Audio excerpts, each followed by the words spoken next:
ముంబై వేదికగా అట్టహాసంగా ప్రారంభమైన వేవ్స్ 2025 భారత సినీ దిగ్గజాలతో పాటు 100కు పైగా దేశాల నుంచి క్రియేటర్లు, టెక్ హేమాహేమీలు హాజరు.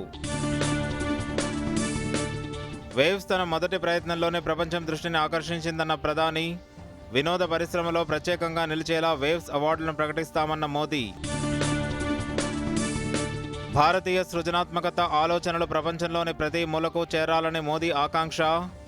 బిలియన్ ప్లస్ జనాభా కలిగిన దేశంలో 100 కోట్లకు పైగా కథలు ఉన్నాయని వెల్లడి. దేశవ్యాప్త కులగణన కోసం కేంద్ర మంత్రులతో కమిటీ ఏర్పాటు చేయాలన్న రేవంత్ రెడ్డి.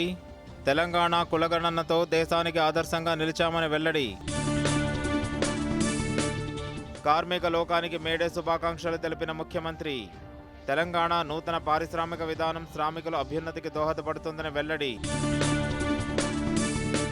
ఏపీ విభజన తర్వాత నాగార్జున సాగర్ తెలంగాణకు, శ్రీశైలం ప్రాజెక్టు నిర్వహణ ఏపీకి వెళ్లిందన్న ఎన్డీఎస్ఏ. ప్రతి డ్యాం, బరాజ్కు సంబంధించిన నిర్వహణ నియమావళి సిద్ధం చేయాలని సూచించిన Anil Jain. Blitz tourney title రేసులో ఆర్ ప్రజ్ఞానంద 15.5 పాయింట్లతో రెండో స్థానానికి చేరుకున్న ఇండియన్ గ్రాండ్ మాస్టర్.